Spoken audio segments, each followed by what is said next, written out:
అనేక చోట్ల చెట్లు విరిగిపడ్డాయి, ఎలక్ట్రికల్ పోల్స్ ధ్వంసమయ్యాయి, కార్లు ఇతర వాహనాలు కూడా దెబ్బతిన్నాయి. ప్రజలు కొద్దిసేపు భయాందోళనకు గురైన పరిస్థితి ఉంది. ప్రస్తుతం మన దగ్గర లేటెస్ట్ వెదర్ అప్డేట్ ఇవ్వడానికి విశాఖ తుఫాను హెచ్చరికల కేంద్రం అధికారి నాగభూషణం ఉన్నారు. సార్, ఈ తీవ్ర వాయుగుండం ఎప్పుడు తీరాన్ని దాటుతుంది, దాని ఇంపాక్ట్ ఎలా ఉండే అవకాశం ఉంది? నిన్న ఏర్పడినటువంటి వాయుగుండము నిన్న అర్ధరాత్రి 11:30 గంటలకి తీవ్ర వాయుగుండంగా ఏర్పడినది. అదే తీవ్ర వాయుగుండము ఉత్తర వాయువు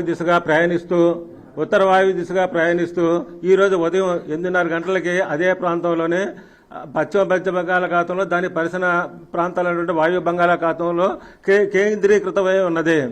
ఇది అదే దిశలో కంటిన్యూగా ప్రయాణిస్తూ తీవ్ర వాయుగుండంగా కొనసాగుతున్నది. దీని యొక్క ప్రభావం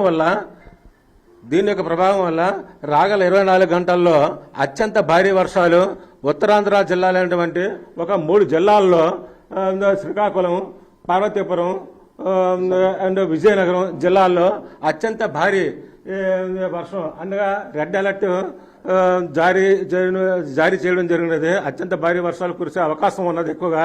మరియు అదే ఉత్తరాంధ్ర జిల్లాలైనటువంటి విశాఖపట్నం, అనకాపల్లి, అల్లూరి సీతారామరాజు జిల్లాల్లో భారీ నుంచి అతి భారీ వర్షాలు కురిసే అవకాశం ఉన్నది.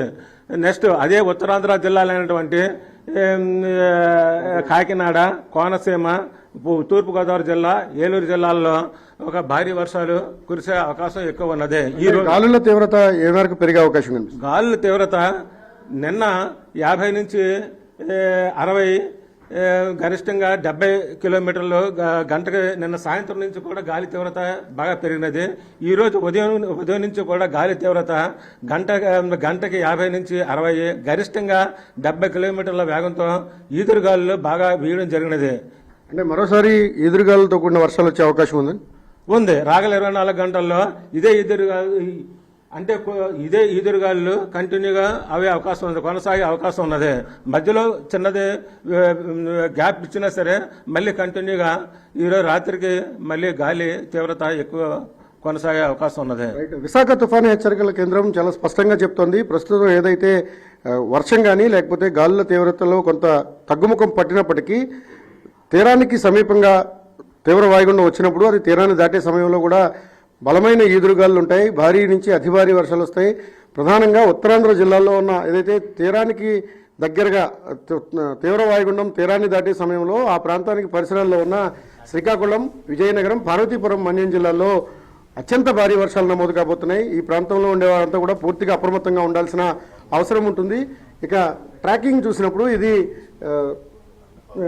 వాయుగుండానికి సంబంధించిన ట్రాక్ ఇది. ఇక్కడ ప్రస్తుతం అది తీవ్ర వాయుగుండంగా కొనసాగుతోంది. ఈరోజు అర్ధరాత్రి లేదా తెల్లవారుజాముకి గోపాల్పూర్ సమీపంలో, ఒడిశాలోని గోపాల్పూర్ సమీపంలో తీరాన్ని దాటే అవకాశం ఉంది. తీరం దాటే సమయంలో గంటకు 70 కిలోమీటర్ల గరిష్ట వేగంతో ఈదురుగాలులు వీస్తాయి.